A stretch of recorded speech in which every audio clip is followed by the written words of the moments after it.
काही दिवसांपूर्वी माझ्याकडं MMRD मध्ये ज्या मुलांनी परीक्षा दिली ते आले होते, ते ॲस्पिरंट्स माझ्यासोबत बसलेले आहेत आणि यांनी जे शेअर केलेला डेटा आहे तो डेटा पाहता MMRDAची जी JEE रिक्रुटमेंटची परीक्षा झालेली आहे त्याबद्दल खूप मोठा प्रश्न निर्माण होतो.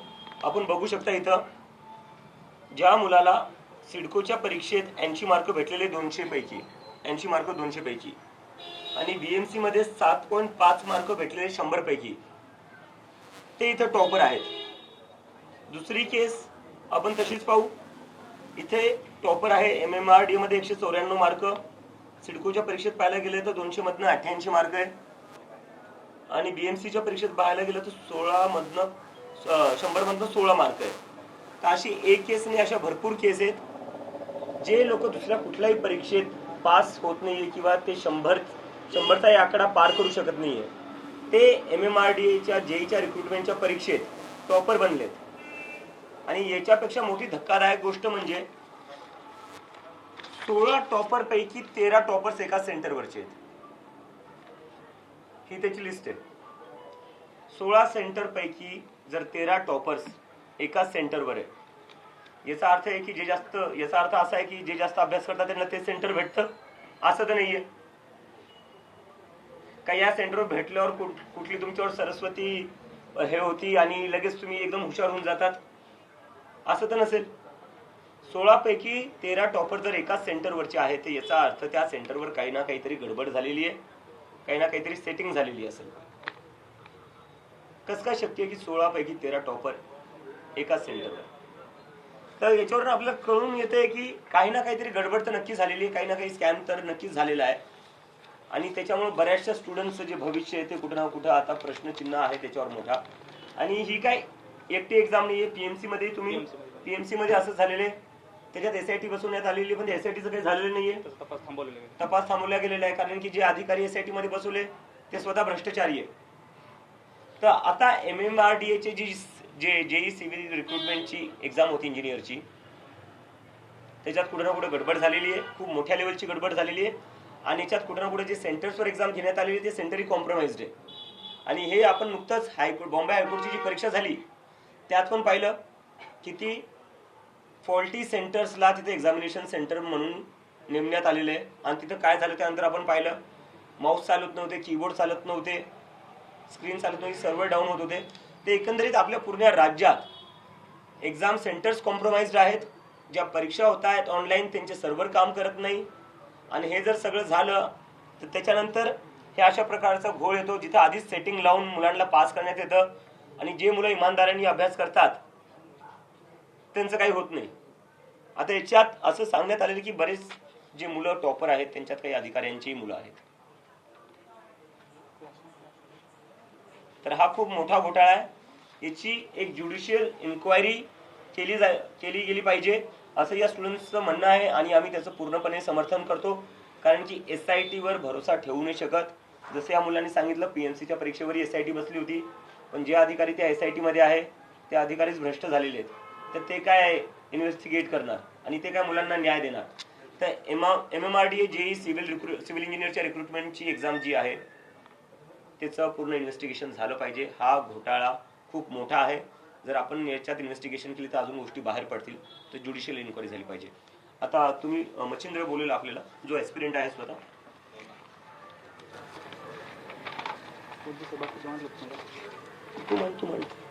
हे मांडलं मी प्रॉपर बाकीच्या मुद्द्यांवर ते मला जे तू आता सांगत होता ना. आणि सर याच्यामध्ये बाकीच्या ज्या आमच्या सिव्हिलच्या एक्झाम आहेत म्हणजे मुद्दा हा फक्त या MMRD किंवा PMC पुरताच मर्यादित नाही. मागच्या 1-1.5 वर्षामध्ये जेवढे आमच्या सिव्हिल रिक्रुटमेंट झालेले आहेत त्याच्यामध्ये हा फ्रॉड चाललेला आहे सर. त्याच्यामध्ये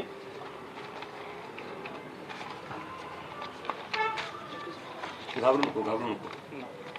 ज्यांनी घोटाळा केली त्यांना घाबरलं पाहिजे. तुला मी सर सांगितलं थोडंच आहे ना. आणि सर हे नाही का, हे जे तिकडे सांगा हे जे टॉप 60 मधले आहे ना, हे नागपूर सेंटरचे आहे सगळे. म्हणजे हे प्रॉपर लोकल नागपूरचे नाही, पण याच्या मागे एक रॅकेट चालतो. ते त्यांना म्हणतात की तुम्ही नाही का नागपूरचं सेंटर टाका. हे सगळे विद्यार्थी नाही का महाराष्ट्रभरचे वेगवेगळे ठिकाणावरचे आहे. ते त्यांना म्हणतात की तुम्ही नागपूर सेंटर टाका, आम्ही सगळं मॅनेज करून घेऊ. म्हणजे डायरेक्ट सेंटरच मॅनेज करून टाकताय. जर अशा प्रकारे परीक्षा घेण्यात येत असतील सेंटर मॅनेज करून आधीच ठरवून की कोणत्या मुलांना टॉपर बनवायचं कोणत्या नाही, तर मग या मुलांनी अभ्यास का करावा? वॅकन्सी कशाला काढताय? मग तुम्ही बोली लावा ना. IPL मध्ये जशी बोली लागते प्लेयर्सची तशी तुम्ही कॅन्डिडेट्सची बोली लावा. जो जास्त पैसा देईल त्याला नोकरी भेटेल. परीक्षा का घेताय? या मुलांचा वेळ कशाला वाया घालताय? यांची मेहनत कशाला वाया घालताय? जर तुम्हाला भ्रष्टाचार करून किंवा पैसे घेऊन किंवा सेंटर मॅनेज करून नोकऱ्या वाटायच्या आहेत तर मग त्यापेक्षा तुम्ही IPLच्या प्लेयरची जशी बोली लागते तशी बोली लावा. या मुलांचा वेळ तरी वाया नाही जाणार. धन्यवाद. बोला. एक मिनिट. धन्यवाद. जो मुलगा ह्या MMRDच्या एक्झाममध्ये ज्या मुलाला 200 पैकी 200 मार्क आहेत त्याच मुलाला PMC एक्झाममध्ये 8 मार्क आहेत 200 पैकी. PMCचा पेपर जो आहे त्याचा पॅटर्न आणि MMRD पेपरचा पॅटर्न सेम आहे. Same pattern, same syllabus, same marks प्रत्येक क्वेश्चनसाठी. त्या मुलाला PMC मध्ये 8 मार्क्स आणि MMRD मध्ये 200 पैकी 200 मार्क्स, ते पण फक्त 12-13 दिवसांच्या गॅपमध्ये. हे कसं पॉसिबल आहे? एक तर त्या मुलांना आम्हाला समोरून सांगायला पाहिजे की भाई मी असा अभ्यास केला म्हणून मला 12 दिवसामध्ये 200 पैकी 200 मार्क्स पडले. आणि एक म्हणजे आमचे जे इंजिनिअरिंगचे एक्झाम्स आहेत, टेक्निकलचे, सिव्हिल इंजिनिअरिंगच्या एक्झाम गेल्या 2-3 वर्षामध्ये झाल्यात. आम्हाला प्रत्येक वेळेस सगळ्यात पहिले तर एक्झाम आणण्यासाठी आंदोलन करावं लागतं की एक्झाम यावी आमची. मग एक्झाम आली की मग आम्हाला आंदोलन करावं लागते, भाई तुम्ही आमच्या एक्झाम घ्या, तुम्ही आमच्याकडून फॉर्म भरून घेतलेत पोरांकडून, तुम्ही आमच्या एक्झाम घ्या. मग ते एक्झाम घेतात.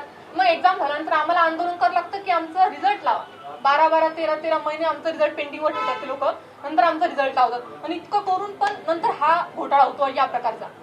PMCची एक्झाम आमची 2022-23ची ऍड होती पुणे महानगरपालिकेची. तो पेपर झाला 2026 मध्ये आणि त्यात पण यांनी घोटाळा केला. आज आमचं तिथं पण आंदोलन सुरू आहे पुणे महानगरपालिकेच्या समोर.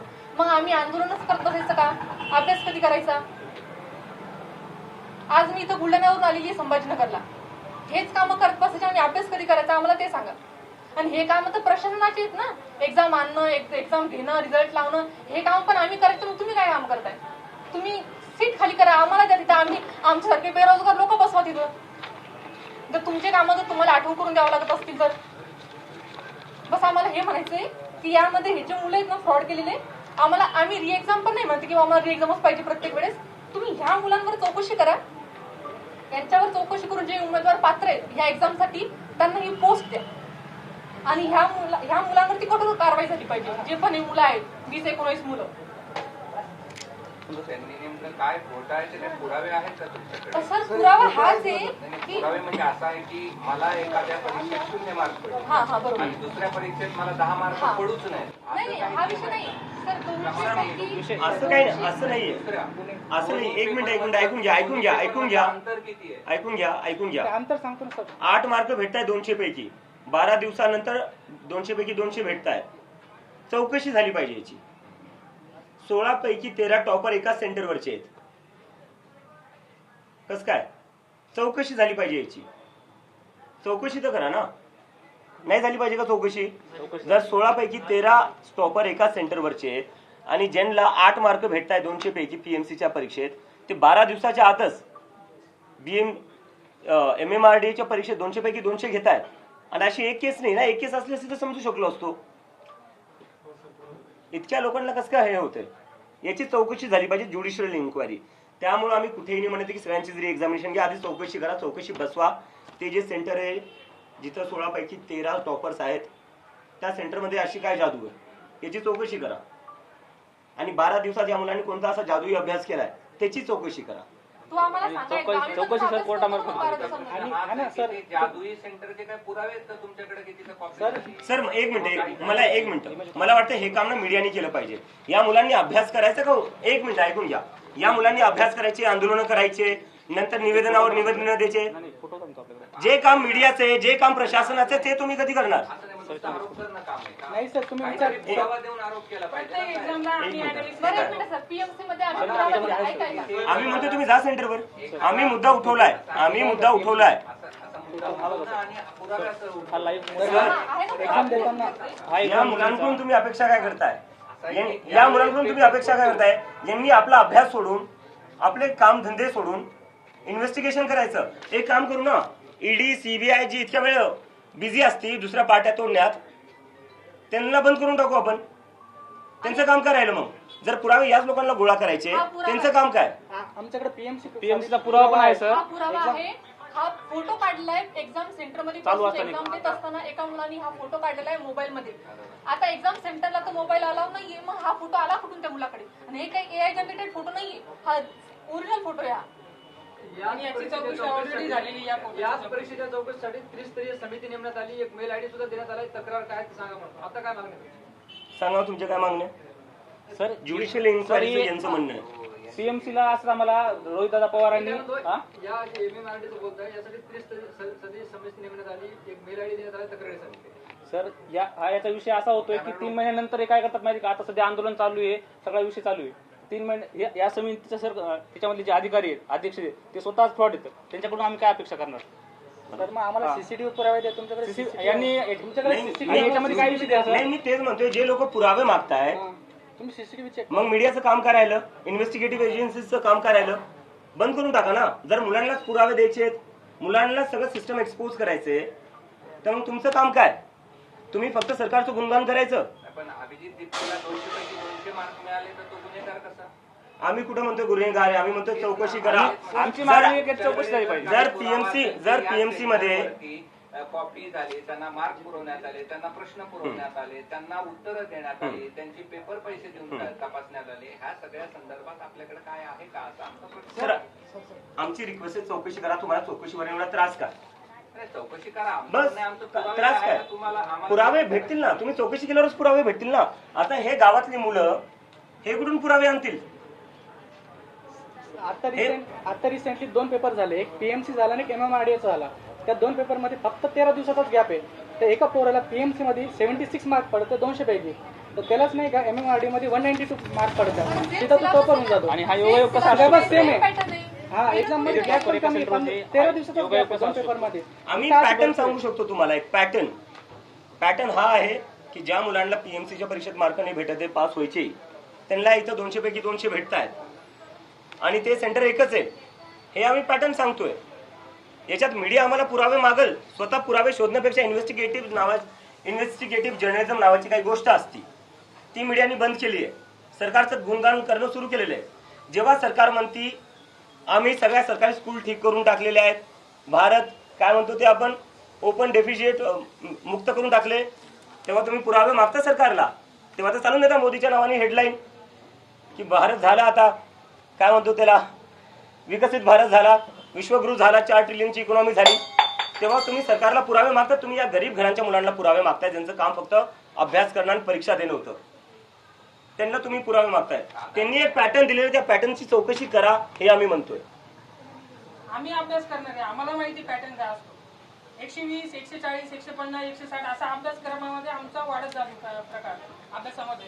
हा डायरेक्टली पीएमसी मध्ये त्याला 7.5 मार्क आहे, नंतर 86 मार्क सिडको मध्ये, पीएमसी मध्ये कमी मार्क आहे. मग हा डायरेक्टली 200 आउट ऑफ 200 कसं काय घेऊ शकतो? इंजिनिअरिंग मध्ये असं होत नाही कधी. आणि याच्यापैकी जे आणि सर याच्यापैकी जे बरेच मुलं आहेत ना, त्यांनी इथून मागच्या 7 ते 8 एक्झाम दिलेलेच नाहीत. डायरेक्ट एमएमआरडीची एक्झाम दिली आणि ते एमएमआरडीच्या एक्झाम मध्ये टॉपर आहे. हे कसं काय पॉसिबल एवढं? एकच सेंटर कसं काय येतं? आणि एकच सेंटर 16 पूर्ण लिस्ट मध्ये त्या नागपूरवाडीचं सेंटर हे सर आपण एफआयआर दाखल केली होती. हे तर एसआयटीची आपण मागणी केलेली, त्या एसआयटीचा तपास काहीच झालेला नाही. आणि आयुक्ताकडे आपण ज्यावेळेस गेलो, डाटा अनालिसिस आम्ही केलेला आहे. तर पत्रकार म्हणून मला तुमच्याकडे काही पुरावे आहेत त्या विचारलं तू काय का? हे डाटा सर मी काय इथं काय पार्टीचे लोक नाही बसले, कुठल्या पक्षाचे लोक नाही बसलेले, इथं स्टुडंट्स बसलेले. स्टुडंटला असू दे ना, तुम्ही कुणावरती आरोप करा. तुम्ही सरकारला जाऊन विचारा ना की स्टुडंट्सने असा आरोप लावला, याच्यावर तुमचं काय म्हणणं आहे? पप्पा आम्ही पुरावे सांगितले तर सरकारला मांडू. तुम्ही पुरावे विद्यार्थ्यांनी तुम्ही सरकारला म्हणा चौकशी करा, याच्यात उघड काय ते करा. 16 पैकी 13 टॉपर्स एका सेंटरचे कसे हे जाऊन विचारा सरकारला.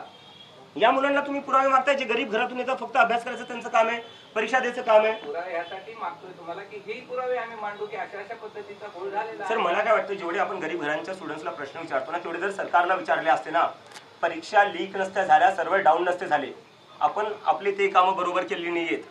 आपण सरकार एखादं आश्वासन देते किंवा एखादी घोषणा करते की देशात आजपासून सगळे अमीर झाले, आपण हेडलाईन चालू देतो, वा वा मोदीजींनी सांगितले सगळे अमीर झालेले, तर आजपासून डोळे बंद करून आपण मानून घेतो सगळे अमीर झालेले. तेव्हा पुरावे मागतो का आपण?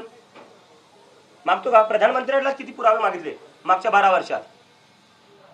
सांगा, मागितले पुरावे? पुरावे मागितलेत. आहे की पंतप्रधान आरोप करतायत की तुम्ही आरोप करताय? पंतप्रधान जे घोषणा देतात, नाही, पंतप्रधान जे क्लेम्स करतात त्याच्यावर तुम्ही प्रधानमंत्र्यांना पुरावे मागितलेत? का नाही? प्रधानमंत्र्यांना का नाही पुरावे मागू शकत तुम्ही? मी काय विचारतोय, तुम्ही पंतप्रधानांना त्यांनी जेवढे काही क्लेम्स केलेले डिजिटल इंडियाचे, स्मार्ट सिटी, एवढ्या स्मार्ट सिटी झाल्या, किती स्मार्ट सिटी, 500 का 1000 स्मार्ट सिटीचा घोषणा केली होती, त्या स्मार्ट सिटीचे पुरावे मागितले तुम्ही पंतप्रधानांना? इथं तुम्ही गोरगरिबांच्या मुलांना जे स्टुडंट्स आहे त्यांना पुरावे द्या म्हणताय. पंतप्रधानांना तुम्ही स्मार्ट सिटीचे पुरावे मागितले? हेतू हा आहे, पुरावे मागितले तुम्ही? पुराव्यासह ह्या विद्यार्थ्यांचं असं म्हणणं आहे की असा घोटाळा. तेच सांगितलं सर मी. तेच आम्ही तेच सांगितलं. आणि आम्ही म्हणतोय ज्युडिशियल, आम्ही कुठं म्हणतोय हे सगळे आरोपी आहे. आम्ही म्हणतोय ज्युडिशियल इन्क्वायरी करा. तर त्यावर तुम्ही या स्टुडंट्सला जे गरीब घरातून येतात त्यांना म्हणता पुरावे द्या. तर जेव्हा सरकार मोठे मोठे क्लेम करते, म्हटलं पुरावे आहेत का असा प्रश्न होता. आम्ही म्हणलं त्याच्यावर एक पॅटर्न दिले. आम्ही म्हणलं आम्ही एक पॅटर्न दिलेले. आता त्या पॅटर्नवर मला वाटतं पत्रकारांनी थोडी पत्रकारिता करावी. आणि जर पत्रकारिता नसेल करावी तर मग दुसरं काही करून घ्या ना. पंतप्रधानांना तुम्ही 12 वर्षात किती प्रश्न विचारले, जेवढे तुम्ही या मुलांना विचारता, इथं लहान मुलांना ज्यांचं काम फक्त परीक्षा देणं होतं, यांचं काम नाहीये. आम्ही पंतप्रधानाला पण विचारू. मी कुठून आणून बसू? मग आम्ही ज्यांना विचारू शकतो त्यांनाच विचारतोय ना. तुम्ही जा तिकडे. तुम्ही का नाही जाऊ शकत? तुम्ही जाऊ नाही शकत. तुम्ही जाऊ नाही शकत. नाही, डिबेट नाहीये. आपला प्रश्न असा आहे, खूप साधा प्रश्न आहे, त्याला एवढ्या सर मला काय वाटतं, देशाची एकंदरीत स्थिती पाहता एवढ्या लांबवर घेऊन जायची गरज नाही, लांबवर नाही घेऊन जाते मी. असा होता फक्त की आपल्याकडे काही पुरावे असेल तर त्याच्या सकट आम्ही बातमी करू. तर तुम्ही त्याला पंतप्रधानाला विचारता का ह्यांना विचारता? सर मी तुम्हाला पॅटर्न सांगितलं. मी तुम्हाला दाखवलं इथं ज्यांना 8 मार्क पडले त्यांना इथं 200 मार्क पडलेली आहेत. 16 पैकी 13 टॉपर्स एकाच सेंटरचे. आता तुम्ही हेही सोडून मनसाल अजून काय पुरावे द्यायचे? तर या मुलांनी कुठून पुरावे आणायचे? यांच्यापैकी जे बरेच मुलं आहेत, बरेच पैकी 16-17 मुलं हे अधिकारी यांचे बॅकग्राऊंडचे क्लास 1 क्लास 2 ऑफिसर आहेत त्यांची मुलं. आता एवढं सांगून मुलं अभ्यास करत नाहीत का? एवढं सांगून आयुक्ताचा पण मुलगा आहे, जो 200 पैकी 200 मार्क गेला आहे, तो आयुक्ताचा मुलगा आहे. एवढं सांगून बाकीचे मुलं अभ्यास करत अजून पुरावे मागसाल? सर आता ती संभाजीनगरचा विद्यार्थी आहे तर ती संभाजीनगर नंतर नाशिक आणि जालना हे सेंटर टाकेल. तर मला या तिघांपैकी कोणतं तर सेंटर लागेल. बट जो मुलगा जो टॉपर आहे तो ठाण्याचा मुलगा आहे आणि त्याला सर नागपूरचं सेंटर भेटलेलं आहे. मग त्यांना का भेटलं सर सेंटर ते? आणि तिथलचे सगळे टॉपर आले म्हणून तर आम्ही संशय करतो ना सर. प्रत्येक विद्यार्थ्याचा पुण्याच्या आंबेगाव येथे अंगणवाडी सेविकेनं निकृष्ट आहाराचा व्हिडिओ व्हायरल केला होता. तर निलंबनाची कारवाई करण्यात आली होती, मात्र नंतर वापस घेण्यात आली. नाही, वापस घेतली पाहिजे. त्यांची काय चुकी? त्यांना पगार किती भेटते? अंगणवाडी सेविकांची पगार किती आहे? पण व्हिडिओ व्हायरल केला पोषण आहाराचा म्हणून कारवाई करण्यात आली. पोषण आहार कशामुळे? ते का त्यांच्या घरातून धान्य आणत आहे?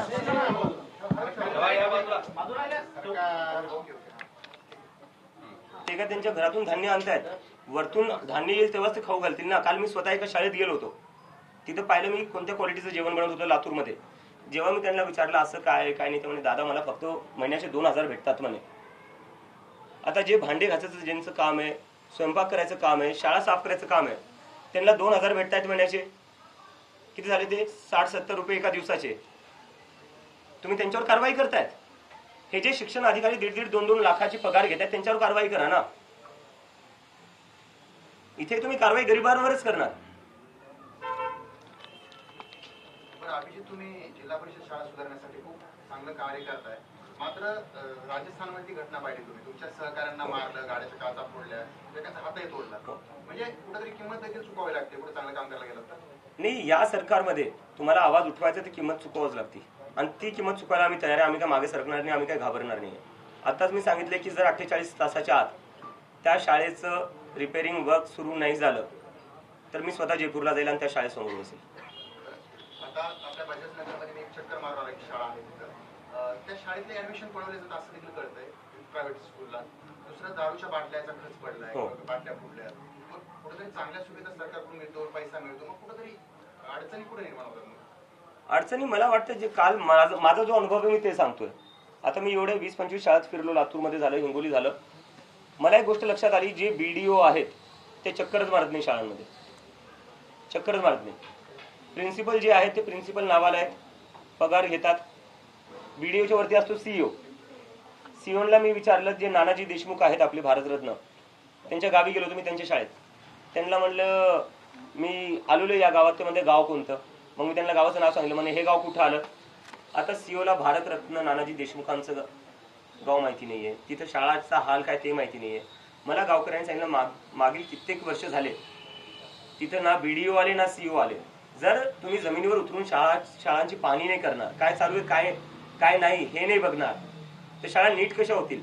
आणि जर तुम्हाला शाळा पाहायचा वेळ नाहीये तर मग तुमचं दुसरं काम काय. पगार कशाचे घेतायत तुम्ही. तुमचं हेच काम आहे ना, शाळांची पाहणी करणं, शाळा नीट चालतायत की नाही चालतायत, मुलांना जो पोषण आहार आहे तो बरोबर भेटतोय की नाही भेटतोय, टीचर्स आहेत की नाही आहेत ते बघायचे. काल मी लातूरच्या शाळेत गेलो, औसा तालुक्यात. एक टीचर 4 क्लासेसला शिकवतीये, 1ली 2री 3री आणि 4थी. एक टीचर कसं काय शिकवणार आहे. या टीचर्सवर कारवाई करून काय भेटणार आहे. ते स्वतः किती ओव्हर स्ट्रेस्ड आहे, त्यांच्यावर स्वतः किती प्रेशर आहे. एवढ्या 4 क्लासेस एकदा सांभाळायचं. तर टीचर्सचा जो स्टाफ आहे तो नाही सफिशियंट. कुठल्या शाळेमध्ये बेसिक फॅसिलिटीज ज्या आहे, बाथरूम असो, पिण्याचं पाणी असो, तेही नाहीये, बसायला बेंचेस नाहीये. तर मग हे शिक्षण अधिकारी पगार कशाची घेत आहेत.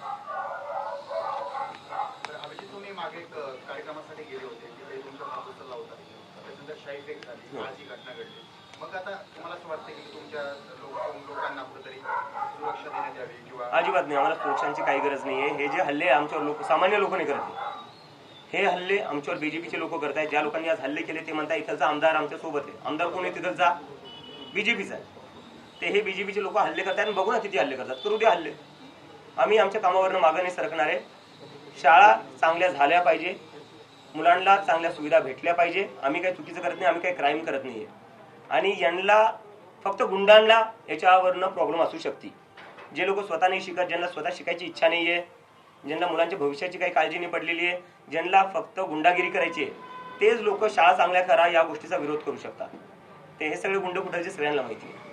त्यावर पण आक्षेप घेतला जातो, तुम्ही जे शाळा तपासता की BJPचे जे लोक गावोगावी जाऊन शाळा तपासतात, ऑडिट करतात, ऑडिट करतात, परंतु ऑडिट करण्याचा अधिकार एखाद्या सामान्य व्यक्तीला असतो का. त्याच्यावर सर माझं असं म्हणणं आहे, जसं मी थोड्या वेळ आधी सांगितलं, जर BDO शाळेत जात नाहीये, ऑडिट करत नाहीये, CO जाऊन शाळेत जाऊन ऑडिट करत नाहीये, तर मग काय करायचं. मुलांना तसंच राहू द्यायचं.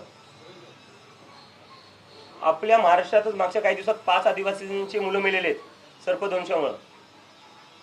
कोणत्या अवस्थेत ते शाळेत जाता त्याचं ऑडिट केलंय का कुणी. जर ह्या BDO झाला, CO झाला, शिक्षण अधिकारी झाले, जर यांनी ऑडिट केले असते तर आम्हाला काय गरज पडली असती ऑडिट करायची. आम्हाला थोडी ना हौस आलेली आहे. प्रश्न हा विचारला जातो, कुठल्या अधिकारात. नागरिक सर, या देशाच्या नागरिकाला अधिकार नाहीये. मी ज्या लोकांसोबत शाळेत चाललो त्याच लोकांची मुलं त्या शाळेत शिकताय.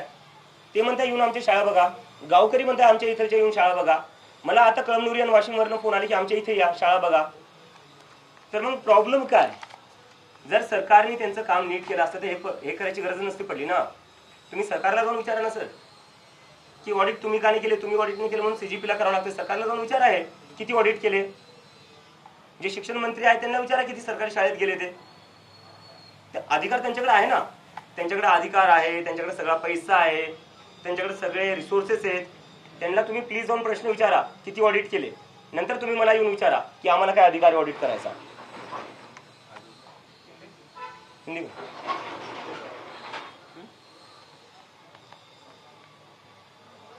MMRDA की जो JEE सिविल की जो एग्ज़ाम थी उसमें एक बहुत ही चिंताजनक बात सामने आ रही है जो बहुत सारे सवाल खड़े करती है. सवाल वो ये खड़ा करती है कि जिस स्टूडेंट को एक BMC की एग्ज़ाम में 7 मार्क मिले, PMC की एग्ज़ाम में 80 मार्क मिले, उसको 10-12 दिन के अंदर BMC में 200 में से 200 मार्क्स मिलते, टॉपर बन जाते हैं वो. और ऐसा एक केस नहीं है, ऐसे कई सारे केस है जहाँ पर 70 मार्क मिले, यहाँ पर 9 मार्क मिले, लेकिन यहाँ पर 196 मार्क्स मिले. तो ऐसे कई सारे केसेस है जिसकी वजह से लगता है, कहीं ना कहीं डाउट आता है मन में कि ऐसे कैसे हो रहा है. जो स्टूडेंट्स पिछले एग्जाम्स में 10 दिन के पहले जो एग्ज़ाम होती है उसमें पास भी नहीं हो पाते और MMRDA की एग्ज़ाम में वो एकदम से टॉप कर जाते हैं. और ये पहली एक चीज़ नहीं है. दूसरी एक चीज़ जो है वो ये है कि 16 टॉपर में से 13 टॉपर्स एक ही सेंटर के. इस सेंटर में ऐसी क्या खास बात है कि उस सेंटर पर बैठने के बाद जो बंदा पहले एग्जाम में 50 भी क्रॉस नहीं कर पाता है, 60-70 मार्क्स भी नहीं क्रॉस कर पाता है, इस सेंटर पर बैठने के बाद वो 200 में से 200 ले लेता है, टॉपर बन जाता है। ऐसा क्या जादुई करिश्मा हो रहा है इस सेंटर में? इसकी जांच होनी चाहिए, क्योंकि ऐसा तो नहीं हो सकता कि ये इस सेंटर पर बैठने वाले ज़्यादा पढ़ने वाले, बाकी सेंटर्स में बैठने वाले पढ़ने वाले नहीं है, तो यहीं पर जो एग्ज़ाम दे रहे वही होशियार बच्चे हैं। ऐसा तो नहीं हो सकता। तो ये एक पैटर्न है, और ये देख सकते हैं आप 16 बच्चे हैं, उसमें से 13 एक ही सेंटर है, नागपुर का ये सेंटर है। तो इसकी अभी मेरे साथ जो एक्सपीरियंस बैठे हैं वो कह रहे कि इसकी जुडिशियल इंक्वायरी होनी चाहिए, SIT की इंक्वायरी नहीं होनी चाहिए, क्योंकि PMC के एग्जाम में भी कुछ ऐसा ही पाया गया था, जिसके बाद SIT इंक्वायरी में जो लोग बैठे हुए थे उन्होंने कुछ भी नहीं करा है, वो लोग खुद फ्रॉड है, ऐसा इन लोगों का कहना है। और ये कोई एक एग्ज़ाम नहीं, थोड़े दिन पहले बॉम्बे हाईकोर्ट की भी जो एग्ज़ाम हुई थी उसमें भी हमने देखा एक किसी का पर्सनल हाउस था, उसको एग्जामिनेशन सेंटर बना दिया था। कोई अपने घर में MS CIT का क्लास चला रहा है, उसको आप सेंटर बना दोगे? वहाँ पर स्क्रीन काम नहीं कर रही थी, कीबोर्ड्स काम नहीं कर रहे थे। अगर आप कहीं पर एग्जाम कंडक्ट कर रहे हो तो ऑडिट होना चाहिए ना, क्या वो एग्जाम लेने लायक भी है या नहीं वो सेंटर, या ऐसे एग्जाम ले लोगे आप? तो हमारे देश में, महाराष्ट्र में भी और देश भर में भी जितने भी सरकारी एग्जाम हो रहे हैं उनमें कहीं ना कहीं गड़बड़ हो रही है, और इस पर ध्यान देना चाहिए, क्योंकि ये गरीब घर से आने वाले बच्चे बहुत मेहनत करते हैं, बहुत पढ़ाई करते हैं, और उसके बाद जो टॉपर्स है वो कहीं ना कहीं से ऐसा लग रहा है कि मैनेज होकर, पहले से सेटिंग होकर वो टॉपर्स बन जा रहे हैं। और अगर आपको ऐसी नौकरियां बांटनी है, जो ज़्यादा पैसा देगा या जो पहले सेटिंग कर लेगा उसी को नौकरी मिलनी चाहिए। अगर आपको ऐसी सेटिंग करनी है तो एग्जाम्स मत लीजिए। IPL में जैसा ऑक्शंस होता है प्लेयर का, आप वैसे सरकारी नौकरियों का ऑक्शन शुरू कर दीजिए, आपका पैसा भी वाइट हो जाएगा। आप ऑक्शन क्यों नहीं करते सीधा कि जो ज़्यादा बोली लगाएगा उसको नौकरी मिल जाएगी? ये एग्जाम लेने का ढोंग क्यों कर रहे हो फिर आप? एक आपका बताइए सर, आज जलसंधारण दिन आहे सर, 21 ऑगस्ट जलसंधारण दिन आहे सर। 3-4 वर्षापासून सर पाटबंधारे विभाग 3-4 साल से sir WRD water resource department और WCT सर ये अपनी एडवर्टाइजमेंट निकाल रहे नहीं है सर। और बच्चों ने मतलब सर अभी एडवर्टाइजमेंट निकालने के लिए सर बच्चों को आंदोलन करना पड़ रहा है सर। बाद में तुम TCS आयन सेंटर दो, इसके लिए आंदोलन करना पड़ रहा है सर। बाद में रिजल्ट जल्दी लगाओ, इसके लिए आंदोलन करना पड़ रहा है। बाद में रिजल्ट देने के बाद तुम ज्वाइनिंग जल्दी दो, इसके लिए भी आंदोलन करना पड़ रहा है सर। जो हम ऐसा आंदोलन करते बैठेंगे तो पड़ेगा कौन सर? ये स्क्रीनशॉट है एग्जाम सेंटर के अंदर से। मोबाइल अलाउड नहीं है, मोबाइल अलाउड नहीं रहता है, लेकिन फिर भी एक फोटो आई थी सेंटर के अंदर से। पूरे सर TCS आयन सेंटर थे सर। ये कैसे पॉसिबल हो सकता है? अगर एग्जाम आपकी पूरी ट्रांसपेरेंसी से हुई थी, एग्जाम सेंटर में मोबाइल कसं काय नेला तो डाउट आहे। एग्जाम सेंटर में मोबाइल कैसे गया? ये एक्सपीरियंस पूछ रहे हैं। अंदर सेंटर मोबाइल लेके फोटो निकाला है PC का और बाहर आंसर एग्जाम भेजे, चालू बाहर क्वेश्चन भेजे आंसर के लिए। ये ऑथेंटिक है, इसका जांच हो चुका है पुणे पुलिस से। इसकी FIR कॉपी भी है हमारे पास। इसकी FIR कॉपी भी है, पुणे पुलिस में इंक्वायरी FIR भी हो चुका है। तो इसकी पूरी तरीके से जुडिशियल इंक्वायरी होनी चाहिए। गरीब घर के बच्चे बहुत मेहनत के साथ पढ़ाई करते हैं, और बस उनका अपना भविष्य नहीं, उनका परिवार का भी भविष्य उनके ऊपर है। और अगर ऐसे सेटिंग करके एग्ज़ाम्स की रिजल्ट आएंगे, नौकरियां बांटी जाएगी, तो इन बच्चों की मेहनत का क्या होगा? कहीं ना कहीं हमारे देश के जो भी लोग बैठे हुए सत्ता में, उनको समझना चाहिए ये बात कि अब पूरे देश में ये सब हो रहा है, ये कब तक चलेगा? कब तक ये बच्चे मेहनत करेंगे और वो मेहनत पर पानी फिर जाएगा? क्योंकि कोई पैसे वाला आता है, वो एक सेंटर बुक कर देता है और उस सेंटर से नौकरियां लग जाती है। ये बंद होना चाहिए। हाँ, इसमें कुछ ऑफिसर्स के भी बच्चे, क्लास वन ऑफिसर्स के भी इसमें कुछ बच्चे हैं जो टॉप किए हुए हैं। तो बहुत ही सस्पिशियस है ये सब। और जब तक इसकी एक थरो इंक्वायरी नहीं होती, जुडिशियल इंक्वायरी नहीं होती, तब तक इसका जो भी है गड़बड़ वो बाहर आनी बहुत ज़रूरी है। और जुडिशियल इंक्वायरी तो होनी चाहिए, वरना बहुत सारे स्टूडेंट्स हैं जिनके साथ अन्याय होगा। और स्टूडेंट्स का कहीं ना कहीं पूरे देश भर में शिक्षा प्रणाली से विश्वास उठता जा रहा है। क्यों भरोसा करेंगे वो अगर पेपर लीक हो जाते हैं? क्यों भरोसा करेंगे वो अगर सर्वर डाउन हो जाते? क्यों भरोसा करेंगे अगर एक ही सेंटर से सारे टॉपर्स आ रहे? क्यों ये स्टूडेंट्स भरोसा करें एजुकेशन सिस्टम पर?